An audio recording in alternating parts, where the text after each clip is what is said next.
What's going on, everybody? Welcome back to another episode of For the Love of the Game. I'm your host, Tommy Stiles. With me, Turner Riddle. And today we are joined by IFBB Pro coach and personal trainer, Matt Kouba. Matt, welcome to the show. Thanks for having me, guys.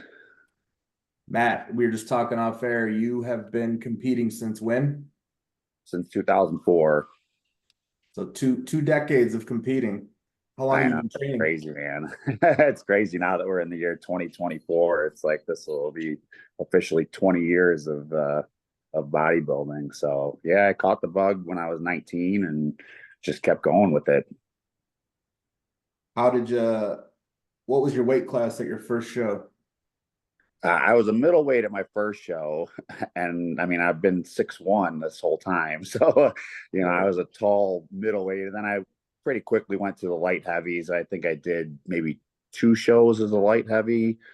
And then I was in the heavyweights for a decent chunk of time, and then eventually went to the super heavies. But I have a big frame. So, we were even just talking right now. I mean, I'm 300 pounds, and usually as a bodybuilder, you want people to say like, oh, you look bigger than that. But a lot of times I'm 300 pounds and people are like, oh, I didn't think you're that heavy. It's like, well, thanks. But yeah, I mean, I just have a big frame. So for me to look big, I need to weigh a lot. I mean, even now I get kind of outsized in the pro ranks, but even being on stage at 260, I just have a big frame to fill out. So right. How you turned pro in 2018, am I right? 2017. 17, okay. Yeah, I did all 3 shows that year. I did USA's, North Americans, and then I took second at Nationals and got my pro card there in the super heavies. Okay. How many pro qualifiers had you done prior to turning pro? So I did. It's funny because I know Turner's like mentioned about doing like the junior national level shows, and I did the junior national level shows a few times. But I did USA's for the first time in 2016. So that was my first pro qualifier. And then I placed third then at my first pro qualifier at USA's there. So I knew at that point, I was like, all right, I belong. And so that's why in 2017, I kind of was like, I'm going to make a run for it. And I placed third again at USA's, and then just kind of kept going, did North Americans. Didn't place as well as I had hoped or wanted to at North Americans, but then went on to Nationals and got it there. So out of the 3, which one was your favorite pro qualifier to do? North Americans was definitely my least favorite, but not because of the way I placed as much as the stage I felt like was really small, especially for the super heavies. So it was like, I think we had like 8 guys in the first call out, and I was like all the way on the end, and I just felt like I got totally lost. I just never really moved. Not saying I should have won, but I just think I got overlooked at that one. But I liked USA's a lot, and I liked Nationals a lot. I thought both of them were great shows, good background, good pictures, fairly judged. So you got anything, Turner? I was going to ask that same question. Which one was your favorite to do? I feel like Nationals has been the one I always wanted to win. I've done USA's. I've never done North Americans, but going to North Americans, I kind of enjoyed watching that because I feel like aside from the stage kind of being crowded, I guess I kind of enjoy that because it just seems like there's that many more people there, I think I was there that year, but it is it's crowded when you've got 5 call outs on stage or 3 call outs or 4 call outs, and then your first call out there. I kind of enjoy that. And I don't know, man, I guess the longer I've been away from competing, I do enjoy going to North Americans. It's something about that. Like most people stay in the host hotel. So it's like, you're always kind of interacting with all the bodybuilders. Yeah. But that's just me. I never did North Americans, and I never thought I wanted to do it. But the longer I'm away from it, I do think I might do that one year. We'll see. Yeah, part of it might be because I didn't place as good as I wanted to. So there's that. Nobody ever likes that showing.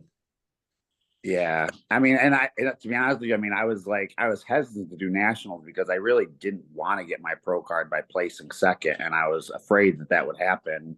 And it did. But, those are the rules. And I mean, I'm going to take it, obviously. But, it still, I guess leaves like a little weird taste in my mouth, that I got it that way. But, ultimately bodybuilding to me has always been about improving and bringing your best. And, it's kind of a battle against yourself. And so it was kind of like, all right, I felt like I was about ready for the next stage anyway. How many years have you worked with Chris Aceto? So I started working with Chris in 2015. Last year, though, I actually worked with AJ Sims when I did my shows. I am going to go back to working with the Aceto. Nothing against AJ at all. He's a great guy and a good coach. We just didn't mesh as well as I do with Chris. I feel like when it comes to coaching, I think that there's a lot of good coaches out there, but you really just have to find somebody that you mesh with. And, I think my mindset and my personality, like if you know anything about Chris, which I'm sure you do, or talk to people that have worked with him, he's very basic and kind of like simplifies things, almost like oversimplifies things. And I'm probably more of like an overthinker.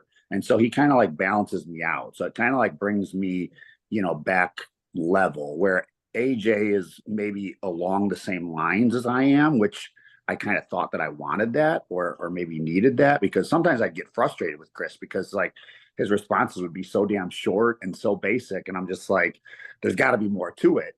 But it works. And Chris is really good at peaking me. And I feel like like I said, he's really good at balancing me out. And so it works. So I get a lot of questions about, the different coaches. And one that I think is funny when people ask me about Chris, and we don't have an ongoing relationship or anything, but I'm friends with a lot of people who have been friends with him. And I wanted you to kind of elaborate on this because I know there will be a lot of people that watch this, but like when I don't know, are you guys all email? I'm sure at this point you guys probably text a little bit.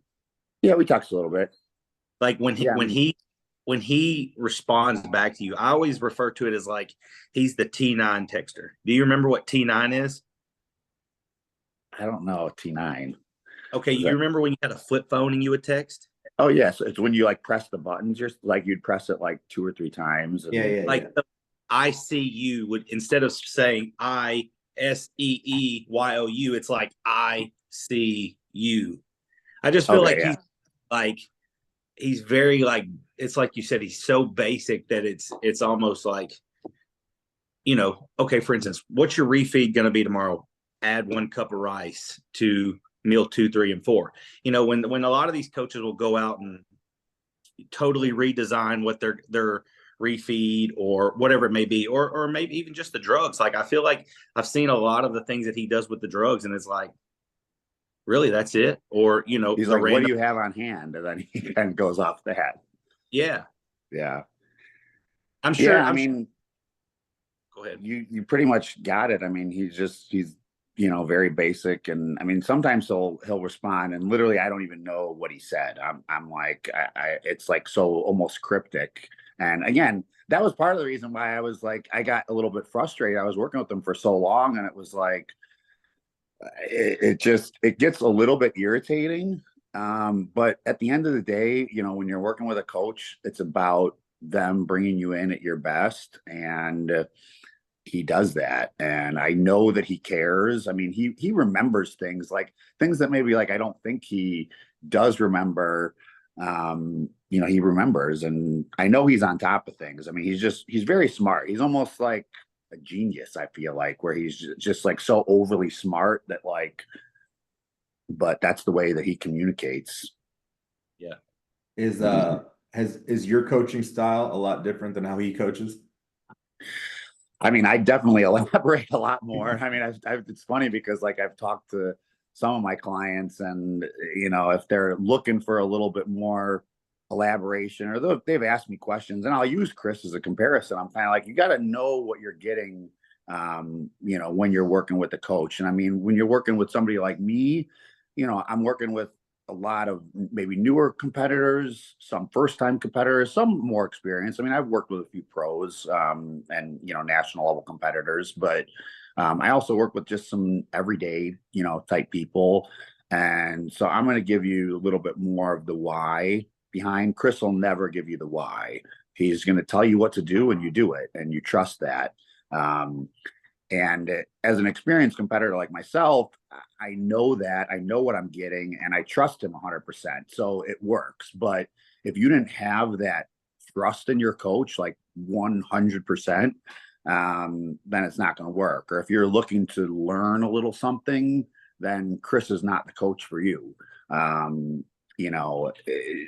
maybe in some ways I've learned some things from him, but more than anything, he coaches me, and that's what he does. And I'm not trying to ask him additional questions. I'm just looking for him to make me the best bodybuilder I could be. And then, my coaching, the way that I go about things, I'll explain things more in depth. So definitely different in that sense. How did, I think you said 2015, how did your bodybuilding trajectory change?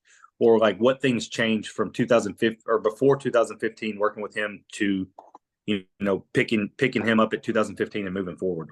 What were some of the things that you were doing that he was like, no, we don't do it that way, or just moving forward? I mean, that's a tough question. I mean, I do feel like I just improved and grew so dramatically when I started working with Chris. I mean, the year before that, I worked with Shelby Starnes, and I was peeled, and it was my first time I won an overall. And I worked with John Meadows for 2.5 years prior to that, and learned a lot from him. I mean, I went out and visited with him, stayed with him. Great guy. But I never really got peeled with John. And that was why then I went to Shelby, because he was getting he was getting people peeled. And it was very aggressive. I was probably a little bit stringy, almost lost some muscle. Yeah. But I was definitely peeled, and I definitely looked the best that I did. And actually before that, I had tried reaching out to Chris to try to work with him. But at the time he wasn't taking people on, and he kind of told me to reach back out. But timing wise, it didn't really work. But then the next year, he was kind of the guy that I had my eyes on, I wanted to work with. And so, I just think it's hard to put a exact thing on it.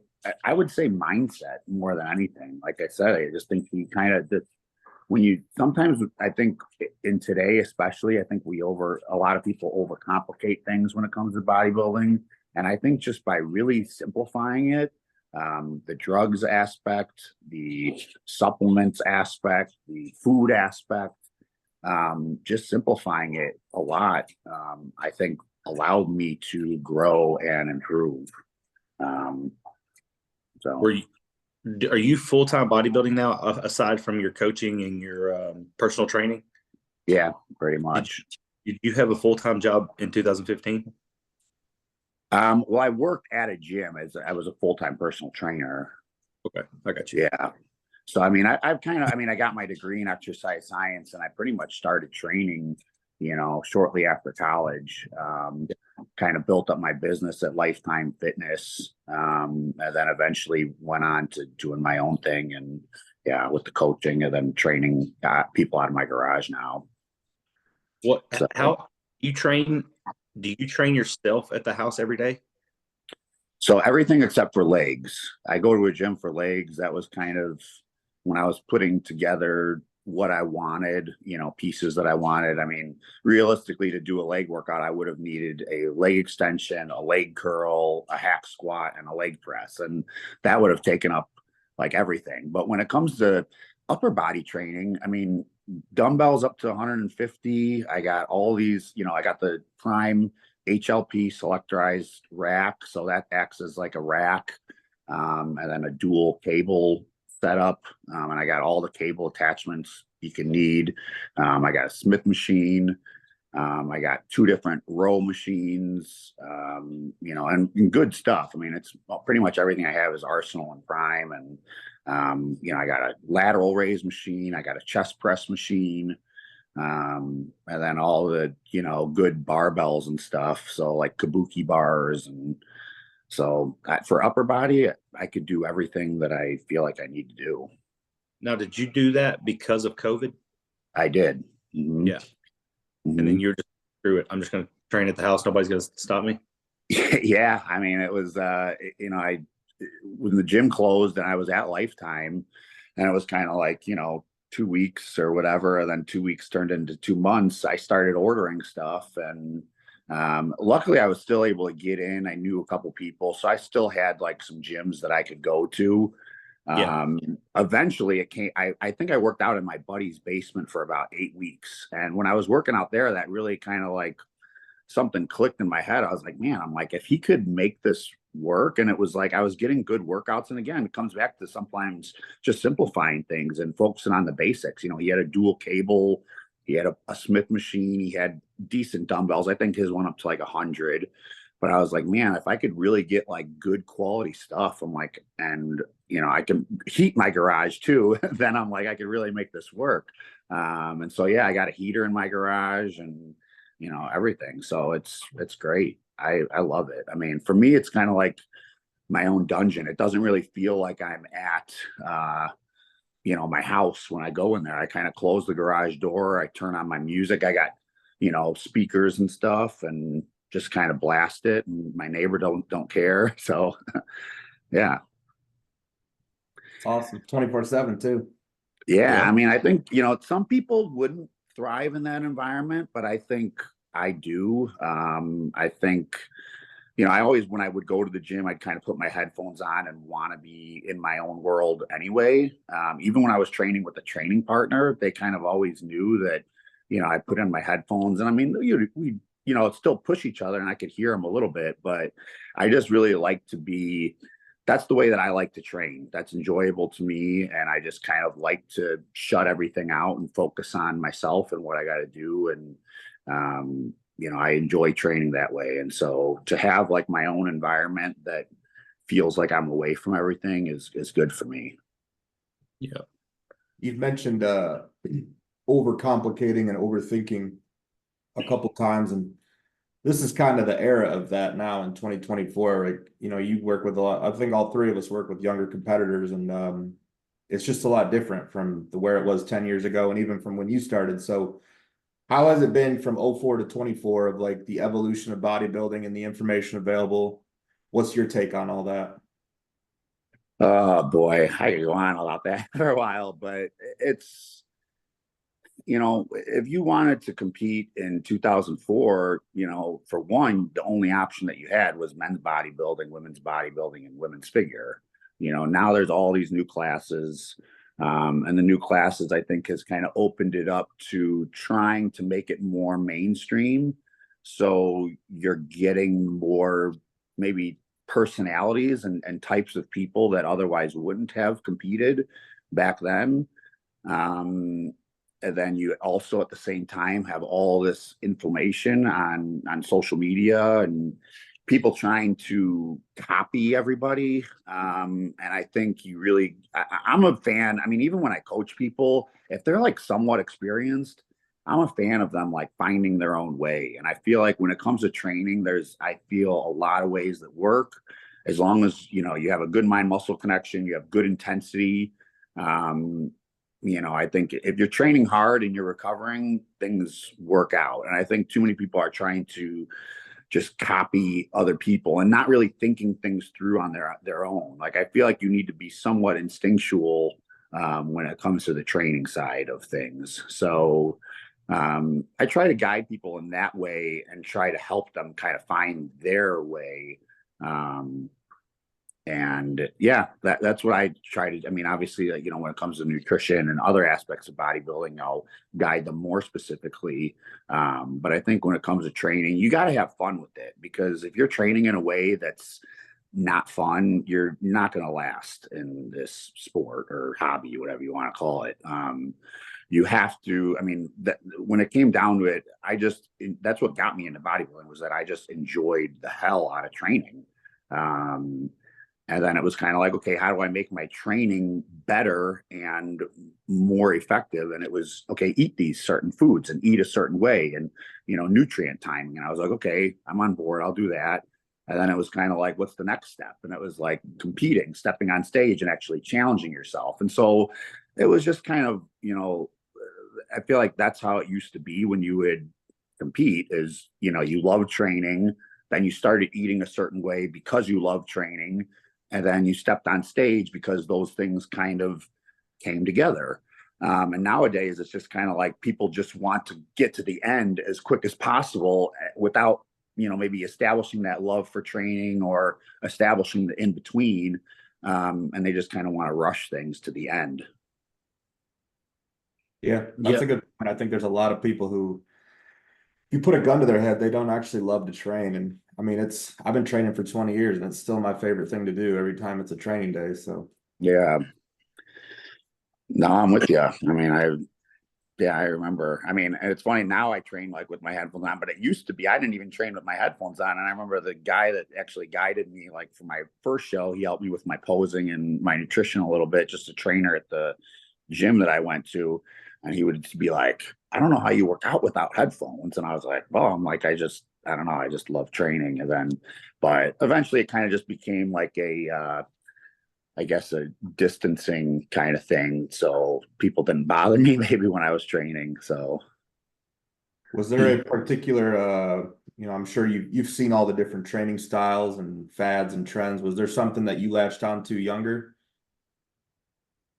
I mean, when I was younger, I don't know if either you probably have heard of it, but probably people watching it probably haven't, but it was called like Max OT. I don't think I've heard of it. You guys ever hear of Skip LaCour and Jeff Willett? I know who Skip LaCour. Those were the guys that they were part of, do you know the supplement brand AST Sports Science? There was a supplement company. They were sponsored by them, but they put out, it was called Max OT, and it was a lower volume program. It was basically like 4 to 8 reps, like 2 working sets, with a couple warm-up sets. Some exercises would only maybe get even 1 working set, but it was a lower volume, heavy training program. And probably, I mean, for me, when I was that young, I probably pushed the weight too much without really locking in my form. I mean, shit, I've made mistakes along the way for sure. And obviously that's why, I try to coach people and help them through that nowadays, because I'm such a big fan of, keeping your form optimal. But when I was younger, I was just moving as much weight as I could, and 4 to 8 reps, you could move a pretty heavy weight. But yeah, that's what the program was called. It was called Max OT. And yeah, it was just kind of a heavy, low volume training program, because those guys were supposedly natural. And my first, until I was 25, I was natural as well. So, I kind of tried to follow guys that I thought were natural, but I don't really think that they were now in retrospect. But how would you say you train now? Now I train, I think, with very intentional form. I still will get, I feel like on pressing type stuff, like chest presses and like hack squats and leg presses, I still train relatively heavy. I feel like I connect really well with those kind of movements. But when it comes to like shoulders, back, a little bit more like 10 reps and above, 10 to 12, usually maybe 10 to 15. Even on shoulders, I like higher volume. Right. But yeah, I very rarely will dip under 8, except for on maybe like, a chest press exercise, or, even for legs, probably go like 6 to 8 on my first like hard movement, but just more intentional with my form. I mean, that's the thing. There's a difference between the younger me who might hit a set of 6 to 8 reps. And now, before it was, how can I move 6 to 8 reps and move as much weight as possible? And now it's, how can I do 6 to 8 reps with a heavy weight, but still move it under as much control as possible? Right. So I would say that's the major difference. I think that's the path everyone takes. Eventually you just start to because you're not going to keep getting stronger at a certain point. So you got to rethink things, Right, down, and then build back up with, more intention. Cause I was the same way. I used to just move weight on everything. I think that's because I work with a lot of younger people, and I've often had this thought that I think that's almost like how you have to do it. You have to get as strong as you can initially, build that foundation up, and then kind of strip things down and build back up, filling in the gaps. yeah. I've noticed today that a lot of people, there isn't as much desire to get strong. Like, at least when I started, everyone around me that was into bodybuilding was just focused on strength. I don't know if you guys are the same too, but I think it's good that form is being talked about, but it's also being overdone to where you see people doing dumbbell rows with a 30-pound dumbbell, and it's you could probably do a 75 and get just a lot more out of it than that 30 is getting. Yeah. So when I same thing, when I coach the younger people, it's kind of encouraging them to find that intensity and that strength first, and then kind of make sure the form's on. Now, if the form's just complete shit, yeah, we'll fix it. But I'd rather have a little bit, English on the movement, or a little sloppier form to move a little bit more weight, especially because at the end of the day, when you're young, you just need muscle everywhere. So that amount of intention can kind of take away from the training, I feel. I agree with that for sure. Yeah. Yep. Yeah. I mean, I would say, for me, when it came to my shoulders training, I mean, nowadays I do a high volume. My shoulders were just never as responsive, I feel as, to the heavy weights. So for me, I kind of pound those with more volume and little higher reps. But everything else still gets I would say moderate to lower volume and just, very intentional form. But yeah, I mean, when I was younger, I was just lifting, I was doing the whole stack with the cable rows when I was 20 years old, just trying to move it. But I think when you say the love of the game, I think that's where we probably all fell in love with training, because I don't know, for years and years and years, going to the gym, knowing hell, everybody loved bench press. I never really was good at bench press, so I never really liked it. But there was always something about rowing a heavier dumbbell the next week, or putting more weight on the bench press, curling the 45s, the 55s, and the 60s. So I feel like that's probably where we got our love for training. Don't get me wrong, it kept me out of a lot of trouble. Maybe not you guys, but nowadays, I was thinking about that same thing. Even today, we were training arms, and I was doing I trained with a kid he's 19, and he reminds me a lot of myself, because when I was 19, I was looking at the dude, we'll say myself, who was using half the stack, and I was like, dude, I could do more than that. I wasn't worried about my reps look, but I just knew I could do more than that guy. You know what I mean? And so right. And we're doing tricep rope extensions, and I'm using, I don't know, a third of the stack. And when it's his turn, he comes down 3 or 4 below me. And I'm just I mean, I don't care. It's up to him. You know what I mean? I know, you said, my reps, every single one, all 12 were very effective and intentional. And I feel when I watch him, I watch where he's losing the tension, and he's using another muscle, and he's using the body weight. And so he loves training, and there's nothing wrong with that. So for anything, more than anything, I'm just sometimes I'll have 2 clients training together with me. And, for instance, one will say, hey, when he was doing that, was his form right? And what they're doing, they're basically asking me I didn't think his form was right. What do you think, coach?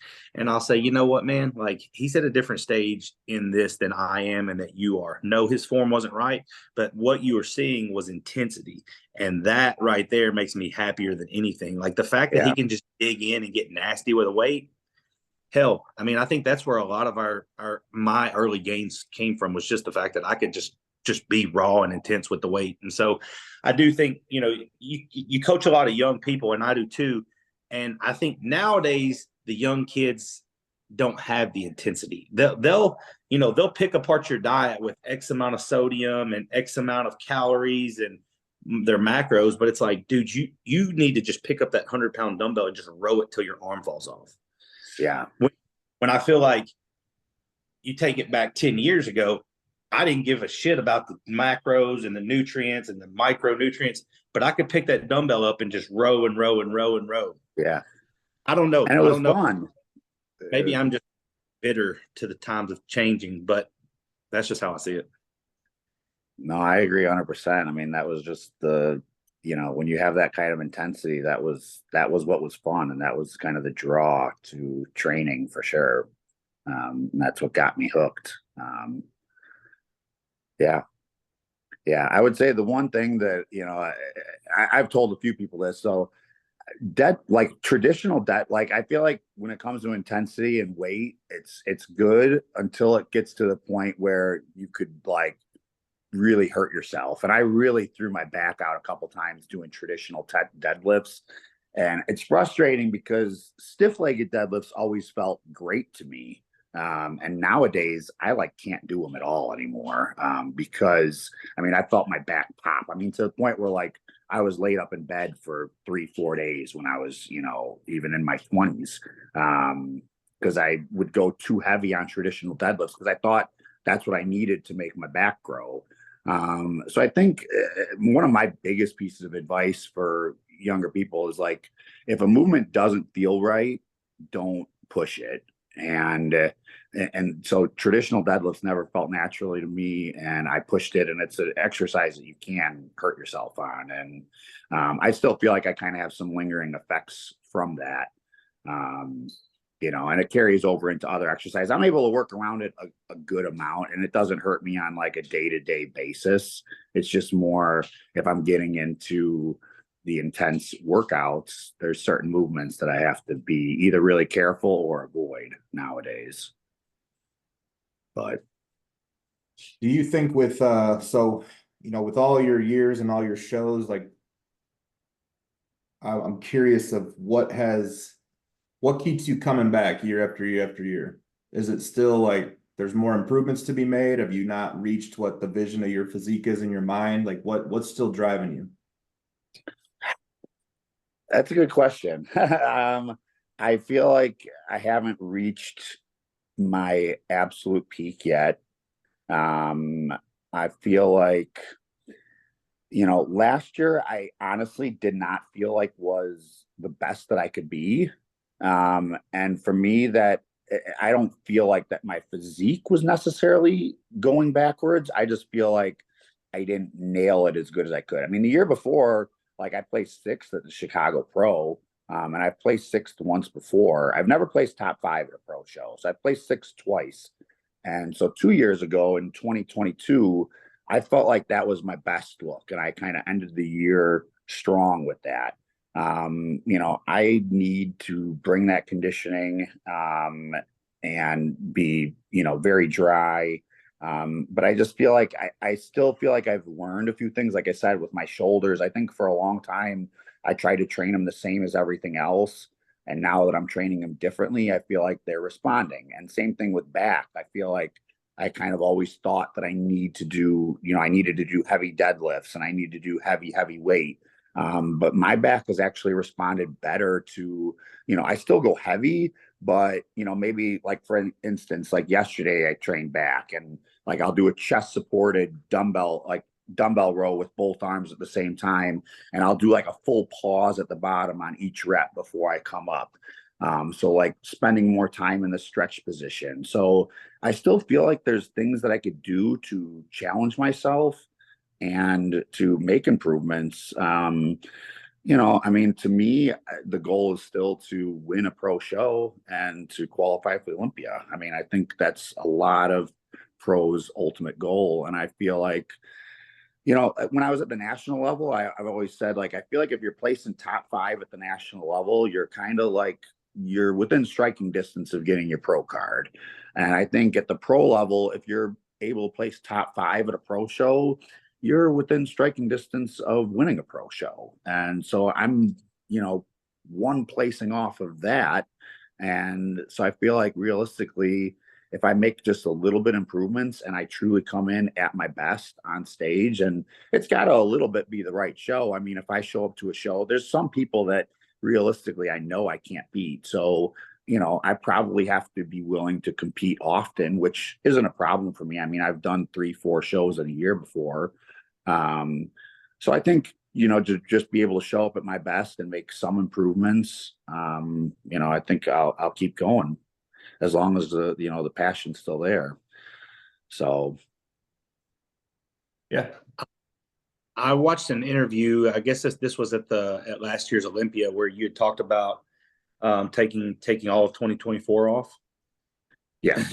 You said, after you've been doing this a long time, you have to figure out new ways, or you have to be willing to try new things. And so I guess that was you alluding to the fact that, like, you had never taken a solid year off, and that's what you were going to try in 2024.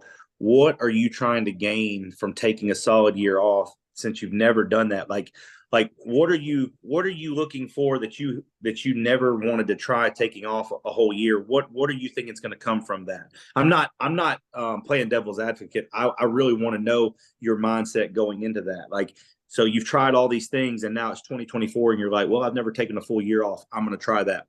Why? Some of it was for fertility things, for fertility reasons with me and my wife. So we're kind of going through the final stages now of IVF. So that was a little bit of a process to get into that position. And I certainly didn't want to rush a prep. So it was kind of like, could I have competed this year? Yeah. I'm kind of in a position where now I'm able to start, pushing it again, but it would have felt maybe a little bit rushed on time, and I didn't want to feel that. So I wanted to make sure that I had ample time to be able to commit 100% to bodybuilding, because there's a difference between, I wasn't like missing workouts. Maybe I would hit 5 meals someday instead of 6 meals, which was rare, very rare for me. So I did miss a couple meals here and there.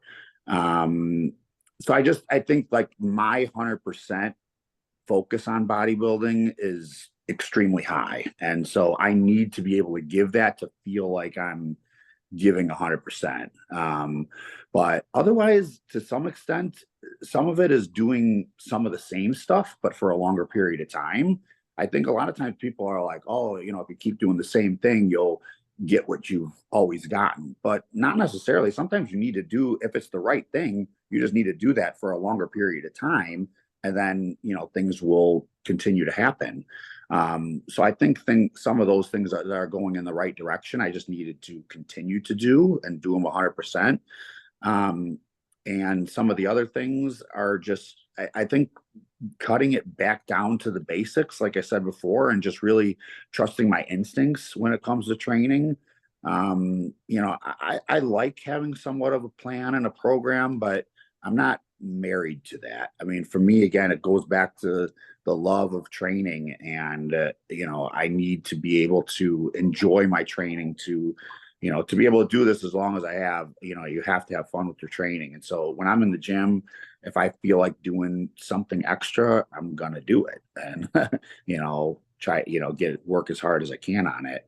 But I've continued to take pictures pretty much every week, even though currently I'm not working with any coach and haven't been for a while. I still take pictures every week, and I still, I've been doing things like I have done some different stuff. Like I've been more focused on like mobility for one. Like I've been really doing like adamant stretching, I would say 5 or 6 days a week for the last 3 months now. You know, which I think that has some carryover to training and, you know, especially as I'm getting bigger and my weight's going up, being able to still move. You know, I feel like I'm more flexible than I have been in a long, long time. Because I just never really took stretching seriously. So, you know, little things like that. I think just being willing to try those things and commit to them, you know, and then you see how it goes. For sure. What have you ever, I'm sure you have, do you ask for judges' feedback after pro shows? Yeah, I have. I mean, I think sometimes you got to take it with a grain of salt. Sometimes, you know, it's very obvious.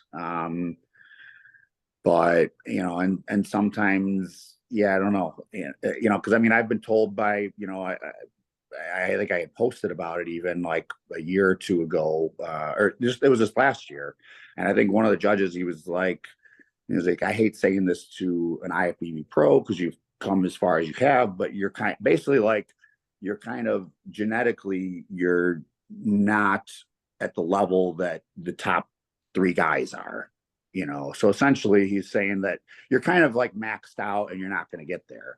So, you know, you could either listen to that or you could keep going if you love it. And, you know, I've had other judges that have just said, like, you know, you just need to be bigger. Your condition is great and you just need to be a little bit bigger all over. And then I've had some judges that will kind of maybe say a certain body part, like you're getting beat from the back, you know. Right. But yeah, so I feel like I've heard a lot of different things, and ultimately that's why I think when it comes to bodybuilding, for me, it's just about, I think, chasing that vision that you have for yourself in your head.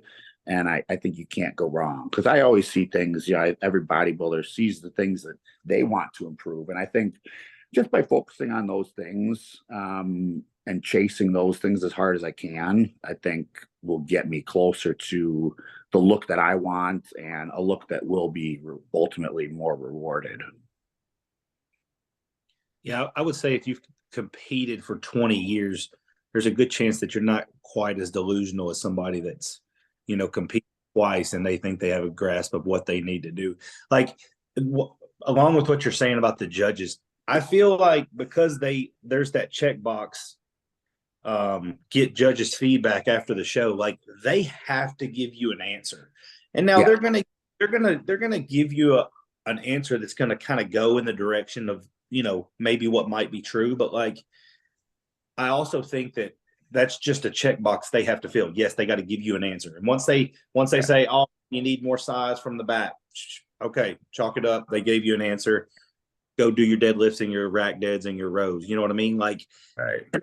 And I think it could change from show to show too. So it's like, okay, well, the last judge, he said nothing, you know, at 2 shows ago, the last judge, he said nothing bad about my back. Now here you are saying to bring my back up. It's like, so when Tommy asked that question, I kind of laughed to myself, because yeah, I've been bodybuilding a long time and I've been a fan of the sport a long time to like know what I need to bring up and what most people need to bring up. So I don't really ask for judges' opinions at this point. Like, I feel like that's kind of playing that political game. And that's one thing that I've always fucking hated was, you know, like, okay, well, I got to do this and I got to do that. And I got to say that this guy told me to do that. So I did that. I mean, you got one of the best coaches in the game. He can tell you what you need to bring up, right? Like, he's friends with all the judges. He knows Steve Weinberger and all these people. I just, I don't know. I feel like the feedback thing is such a gimmick now. I know. I mean, like I said, I've done 35 shows, and I would say I've probably asked for judges' feedback, honestly, at like 10 of them or less. And a lot of times it's kind of like, I either roll my eyes or I'm kind of like, well, you know, I knew that, or, you know, it's just, you know, bodybuilding, there's always something that you could nitpick. And, you know, if you just focus on yourself and getting better, you know, you'll, I think, get there. But I mean, if you're a pro and you're playing in the top 6, like, there's a good chance you're on to something. You know what I mean? It's like you said. And the thing is, what you said about, it's not really necessarily I need to change anything up. I just need to keep doing what I'm doing for longer. Like, some people, it just takes a long fucking time. I remember, like, myself, I remember when John Meadows was trying to get his pro card over and over and over. And I always I was young and I was very naive. And I was like, it'll never take me that long to get my pro card. Well, come to find out, here it is. And I still don't have it. And I chased and chased and chased. And I was like, John and we kind of mended our relationship. And I told him, I was like, man, I have a great deal of respect for you that you continued until you got it, because a lot of people come into this game thinking it's not that hard. I'll just go get my pro card. I won't take all the steps and do the junior shows. And so I don't know. I feel like I said, I feel like once you've put your 10 or 15 years in it, you kind of got a good grasp of what's going on. You know what I mean? Right. Well, yeah. To your point about just taking time and doing the same things, but for longer, that is something that reminded me of Dante said is density equals time at a certain musculature.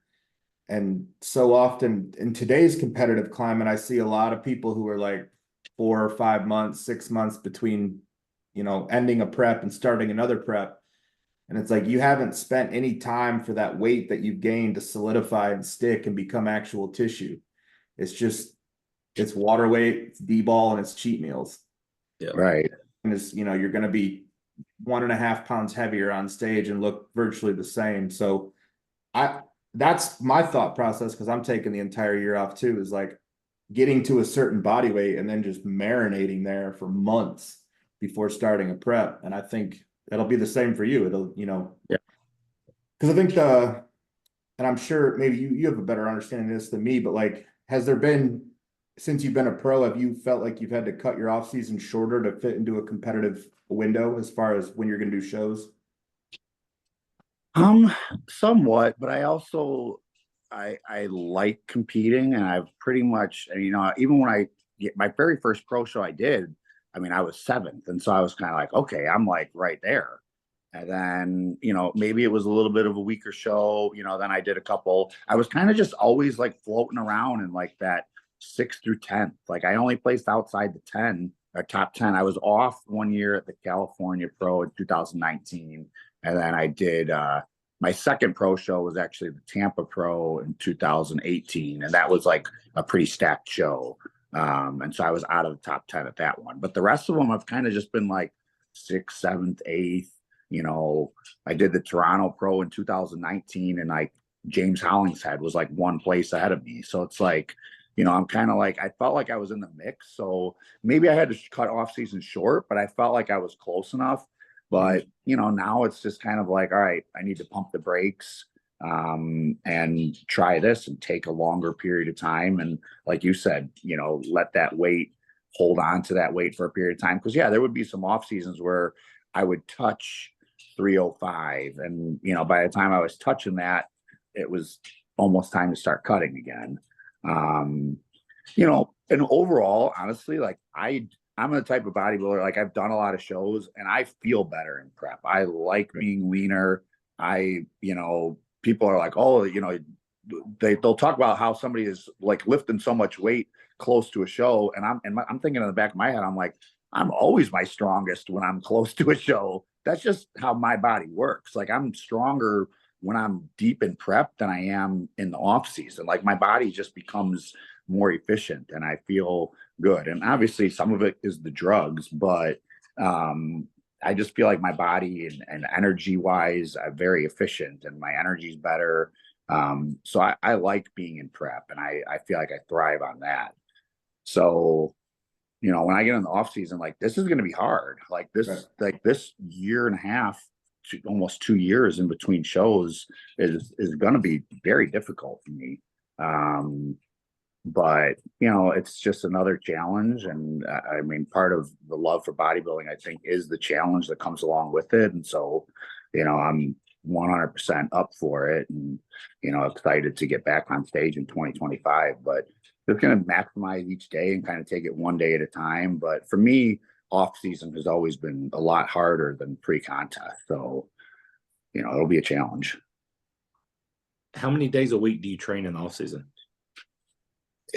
I go through stretches of time where it's 5 and stretches of time where it's just 4. So Yeah, I was training 4 days a week for a good chunk of time, and I recently went to 5. I got you. Yeah. As far as you know, because anybody who's 300 plus pounds they're putting away some food. So when I got into it, I feel like a lot of the content at that time was driven around like food, and you have to push a lot of food to grow muscle. And there wasn't a ton of content on drugs. I knew about it, but I didn't know too many bodybuilders personally, so I didn't really have any insights on PEDs or anything. So what are some things that you've seen have changed as far as like what people are focusing on and like making mistakes on? Because the one thing I noticed as a coach is people are very shy to push food and get heavy when they need muscle. Oh yeah, I mean, I 100% see that. I mean, it's funny because they're not shy to add more dosages, but when it comes to the food, a lot of times I hear people talk about how they feel, and they're like, "Oh, this food makes me feel this way," and I'm like, "Yeah, like it's not supposed to always feel comfortable. Like gaining weight and eating that much food is not comfortable. Like I just said before, like the off season to me is a lot harder. And I think, different people thrive in different environments, and some people like that and do okay.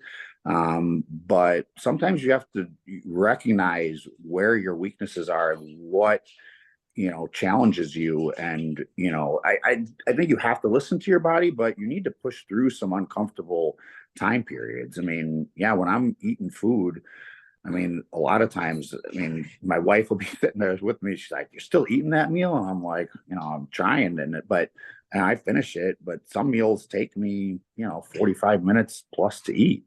And, it's just the reality of it.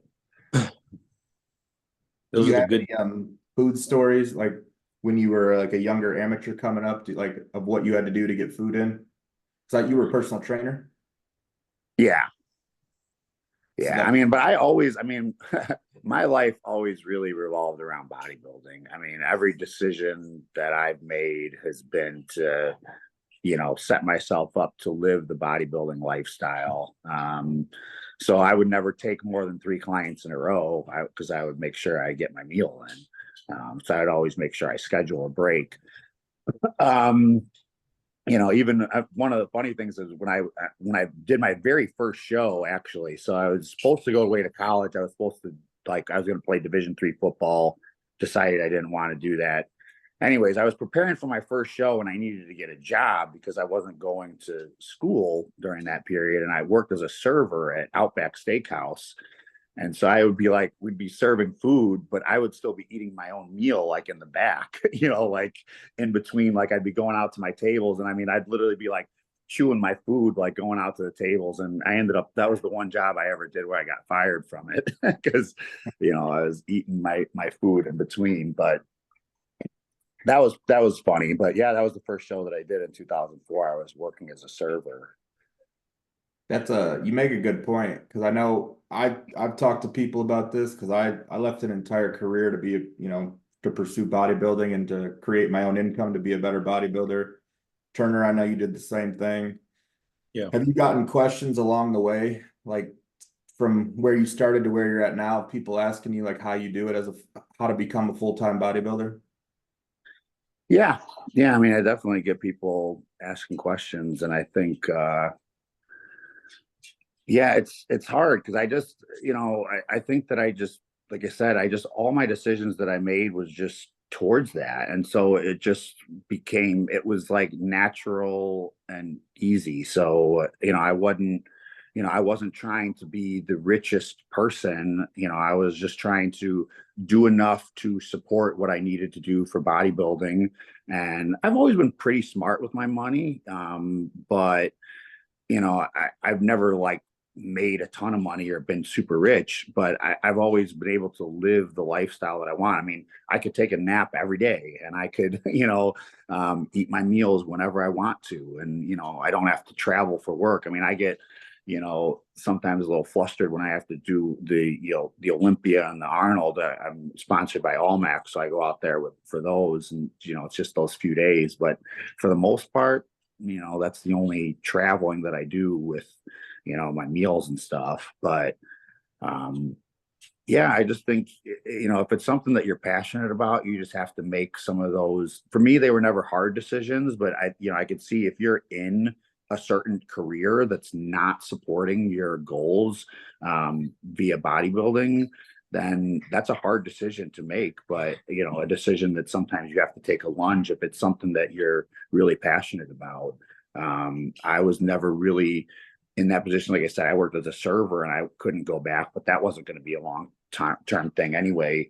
Even when I was in college, I worked at like a desk job, but they let me eat at my desk. And so it was like, fine, it worked out. I was kind of like doing, it was like a third party logistics company. So I was working with like trucks and stuff. And yeah, but I would be able to eat at my desk and do what I needed to do. So yeah, I think, you just have to make those decisions and really put bodybuilding first. Yeah. That's the not sexy answer, because people, like you said in the beginning, they want the outcome, but they don't want to do everything in between to get there. Right.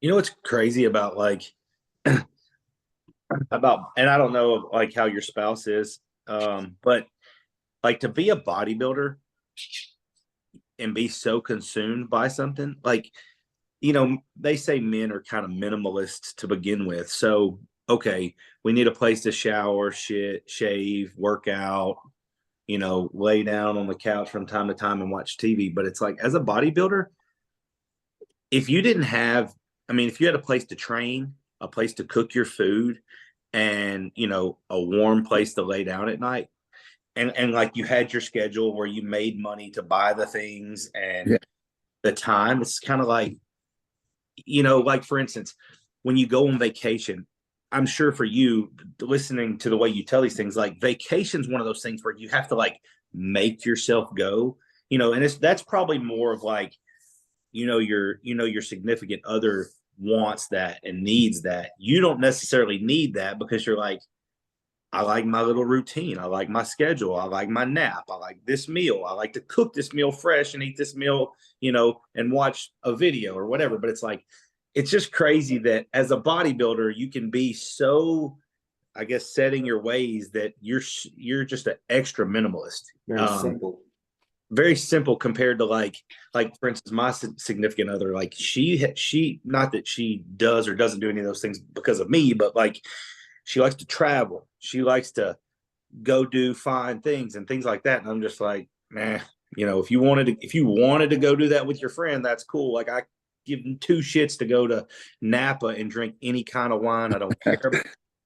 I would rather eat fucking my eggs and my bagel and then go train and then come home and do it again the next day. And it's just like I said, and then to think that I've done that for 20 years straight, a lot of people would just be like, no, that sounds like prison. You know what I mean?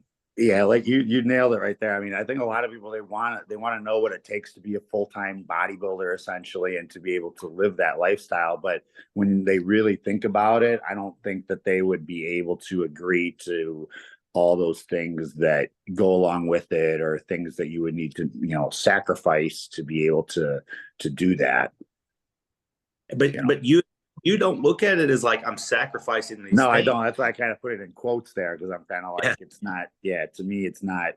It was never a sacrifice. And I used to get that all the time. They're like, I don't know how you do it. I don't know how you do it. And I'm kind of like that's just what it takes to do that. It's kind of like when people ask me like, what made you want to become a bodybuilder? I'm kind of like, well, look at a bodybuilder and look what they look like. Who wouldn't want to look like that? To me, it's like a no-brainer. Like, if that's the goal and this is what it takes to reach the goal, then you do what it takes to reach the goal. And yeah. Who were some of your early idols or inspirations that got you into it? I think there's levels to it. Like I said, there was the trainer that helped me at my, I think on a local level, because he was the only, like, I had never even been to a bodybuilding show before I competed at my first show. So I knew this trainer at my gym. His name was Paul Russo, just a local competitor, but he looked great in the gym, and he was a trainer, and he was, a decently successful trainer. but I don't think he ever even competed at the national level. But I think he saw something in me and he helped me. And so I, seen him. But then I think it was after that really that I kind of started looking at the magazines and online and stuff. And I like Dennis Wolf because I felt like my physique, I related to him being a taller white guy, I guess. I like Jay Cutler. I loved Ronnie Coleman. I mean, I knew I was never going to look like that, but how could you not like Ronnie?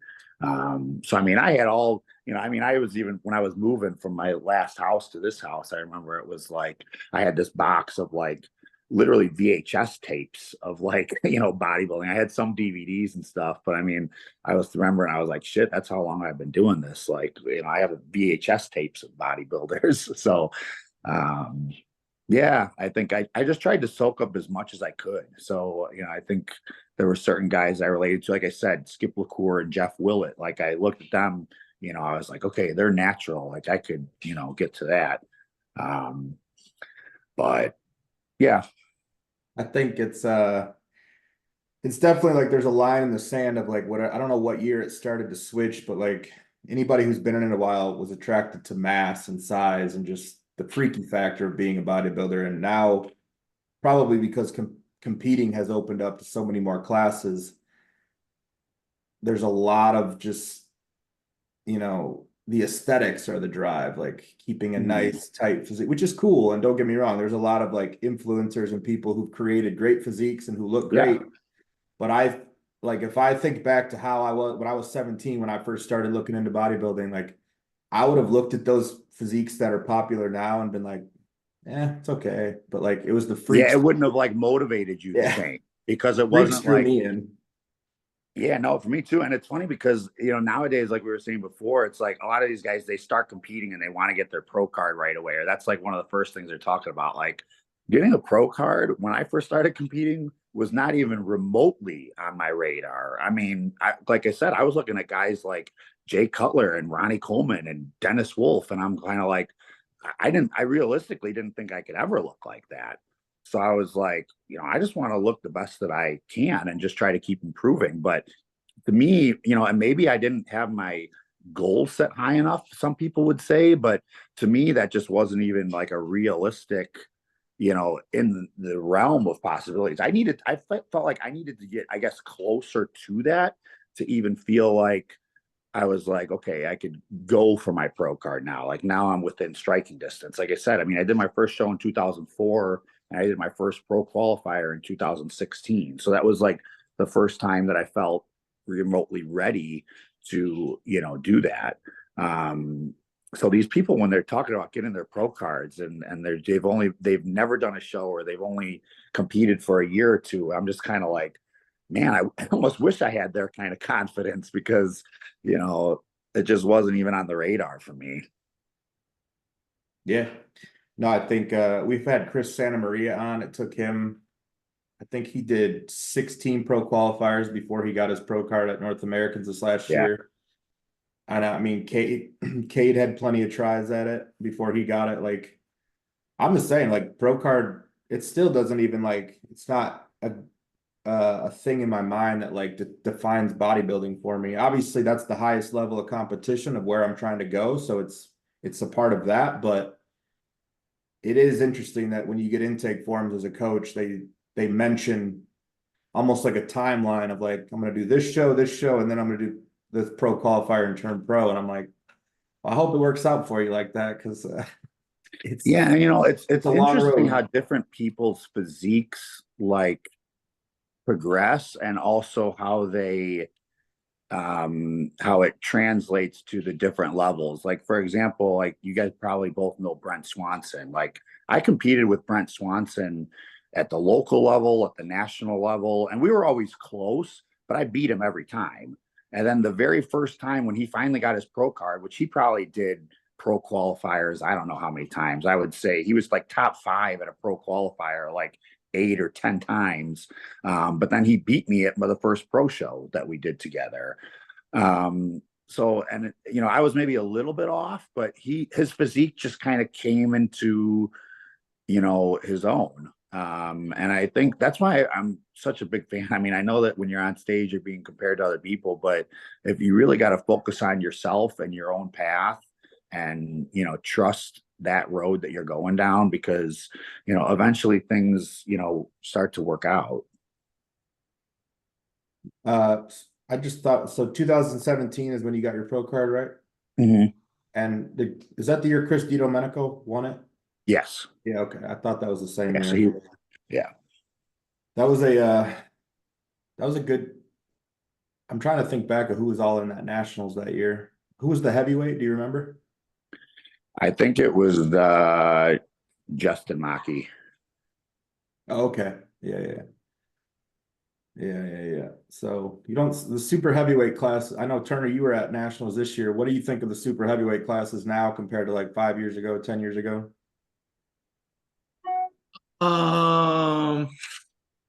Man, be honest, 5 years ago, it was still better than it is today. 10 years ago, it doesn't even fucking compare to what it was today. Or excuse me, today doesn't compare to what 10 years ago was. And like, I hate to be that guy, but I mean, we'll just use someone that we all can like. I use this comparison all the time, like Dusty Hanshaw. Dusty Hanshaw, had he brought, you know, one of his pro qualifier physiques, would absolutely walk through a show and win the overall. Like, nowadays, I feel like I don't know, man. I sound really bitter when I say this, but it's like you could see guys that had trained hard and heavy for 12, 15 years, and like that look was amongst everyone in the first call out of a super heavyweight or a heavyweight bodybuilding show. Now you go to heavyweight, super heavyweight, one of these national shows, and it's like first and second stand out from third, fourth, fifth, and sixth, and then it's kind of like a toss up between first and second, because it's like apples to oranges. And what I mean by that is like the guy that's not in good shape's got a ton of muscle, but the guy that's going to win doesn't have as much muscle, and he's more peeled so than second place. But you go back to that 10 years and it was like, man, I don't know how to fucking judge this. Like, you got Duclo, you got Dusty, and all these guys in the same call out. And it's just like, I mean, any of these guys could be a pro bodybuilder. Oh yeah. I mean, I think I did junior nationals in like 2014, and that's a junior national show. And I wasn't even in the top 10. And it was like, I think Sergio Oliva was maybe not even in the top 5, or maybe he was like 5th or something. But I mean, it was like, out of the top 10, I guarantee at least 8 of them are pros now. And that's a junior show. I mean, juniors used to be stacked back in those years. I remember, I think Matt Berzicott posted something. It might have been like 2010, where he was like second. And I remember Brent Swanson was on there and he was like 16th, tied for 16th. That's how far back, and that's how good junior national shows were, or junior shows were back, before Classic. I say around 2016 is when it started to shift. Is when Classic came, because a lot of guys who were just bodybuilders who would have had to keep going and growing and grinding got to then choose a class or a division that they made the weight cap at currently, so then they could just do that. Yeah, well, in my opinion, that's why bodybuilding will never quite be the same. And it's nothing against the class. I mean, some of those guys have great physiques, but they're just taking away some of that talent that would have maybe competed there, that would have competed in bodybuilding. And now, it's never, I don't think, going to be the same. Yeah. No. I mean, it is what.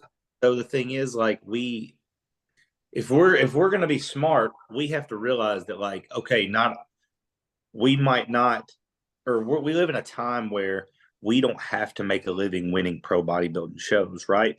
But can be the best bodybuilder we want to be, still do it our way, and still be smart enough to make, and Tommy and I talk about this all the time, and still make money doing the things that we love, because we've realized that in this industry, there's a lot of money to be made. There's this huge pie that it's like, you can be a personal trainer, you can be a coach, you can be a fucking posing coach, you can be only a nutritionist, you can be I don't know, you could do all these things.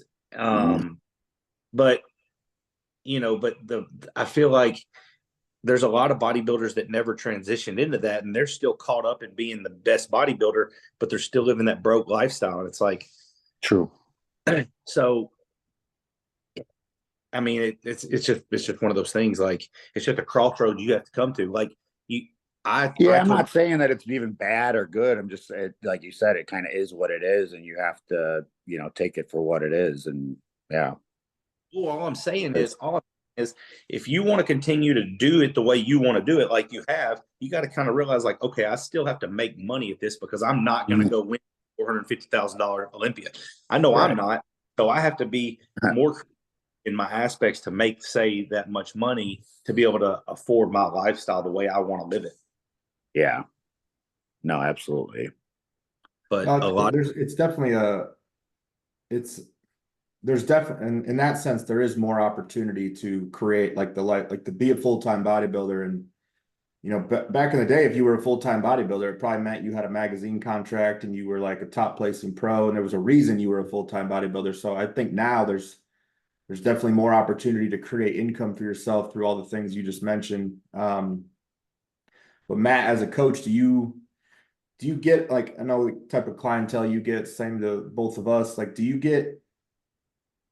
how has like the goals, like when someone comes to you with a goal as a competitor, how has that changed? Are you getting guys who ever talk about like wanting to be freaks or big, or are you getting guys who mention like Chris Bumstead as the first thing that they talk about? Yeah, I would say definitely more along those lines. It's very rare that I get somebody that, just says they want to get huge, but there's a diamond in the rough every once in a Yeah, while. every one of us Um, has a few that stand out and like actually will look at the, like, become a historian of bodybuilding and watch old Olympias and stuff. yeah, yeah, but I mean, yeah, I think the physique like Chris Bumstead is definitely what people are looking at. And it's funny though, because the funny thing is that people think that that's a attainable look, and it's still not. I mean, it's for most. I mean, he's still pretty big, and his shape makes him look bigger and better, and his proportions are crazy. So I think that that's probably the biggest disconnect, that people think that because they're not so big that it's more attainable. And it's still, very difficult to look like that. So, and I think that it makes them approach it in a way, like, I think when I approached bodybuilding, it was like, I thought it was so impossible. So I knew I had to give this like monumental effort to even get remotely close to it, if that makes sense. Where now people think like, oh, it's attainable, so maybe I don't have to work that hard. You know what I'm saying? So it's almost like, I feel like you're getting people that's the way that they approach it, is that it doesn't require as much work, so I don't have to work as hard. Yeah, And I would agree with that. I think there's people who the decisions you've made, and probably Turner and I have made too, that we didn't deem sacrifices. That was just what we wanted to do to get to where we were going. People feel like they don't have to then make those decisions if they're trying for something that's less. mm, Less muscle means less effort. And it's like, yeah, not necessarily, but um I tell people now, especially the younger guys, that like there's just such a big disconnect with like what the standards are. People that want to do classic shows who've never been to shows and don't even know what the top five at a national pro qualifier look like. So to me, it's like when I got into bodybuilding, I was looking online. I knew every competitor that was at the top level, each national show. I was like studying, and then I was looking at Olympias all the way back for 20 years. Like I became a historian of it, and that's how I think it should be. If you're gonna like put yourself and put all your time and money into going to a pro qualifier, you should know what the standard is, because winning an overall nowadays doesn't have the same clout, or it doesn't let you know that you're ready for the next level because there's too many shows. mm. How do you go about navigating that with do you have to like have them pump the brakes and let them know that they're not ready to go to the national level? Yeah, I mean it could be tough. It's kind of a client by client basis. I think, as long as they have like, you got to guide them as much as you can or as much as you see fit, but ultimately I'm gonna let them make their own decision. And some people, if they want to do a national show, even if they're not, ready for it, if I kind of say it, and maybe not in those, I might not be like brutally honest, but I'm honest enough. But ultimately they have to make, I think, their own decision. And some people do okay with that. And then, it drives them. I mean, like I said, it took me 13 years to get my pro card, and it took me 10 years to win an overall. So it was like I was, even though I had some failure, like a lot of people might quit, but to me that it was just the next step, and I just viewed it as like I just need to keep improving. So even when like I said, I did junior nationals that one year, I think it was 2014, and like I got smoked, but it was a really good show. And I was kind of like, okay, came back the next year and I placed like third. So, and it wasn't as loaded of a show, but still it was a big jump and I improved enough. So, I think if you're going to get crushed, you can't get discouraged. Right. But if you could use it as motivation to keep going, then, it could be a positive thing. Turner, you got anything else? No, I don't have anything else. All right, yeah, because we're coming up on an hour and a half, so I don't want to take too much more of your time, Matt, but I'll finish out with one question. 20 years bodybuilding, what is your favorite moment as a bodybuilder? Honestly, my favorite moment is winning my first overall. I mean, I feel like I'll never forget that. Yeah, it was, I think I was close like a bunch of times. I'd win my class and wouldn't win the overall. But it was in 2015. I did my first show in 2004, so it was 11 years. When I got my pro card, it was a great moment. But again, I was telling Turner, it was like by placing second to get my pro card, it stung a little bit, and I wish that it hadn't happened like that, but it did. So I think there's no feeling quite like winning, especially when you've experienced some adversity. And so for me, that was my personally most rewarding moment. So again, I think that's what kind of drives me now, to hopefully be able to feel that again as a pro. I think it's a lot more difficult, and if it does happen, it would be even a lot more rewarding. But yeah, as of now, I would have to say that's the best moment. Awesome. Well, for Matt Kouba, Turner Riddle, I'm Tommy Stiles. It's real, it's raw, it's all for the love of the game. Until next time, we're out of here. Thanks, guys.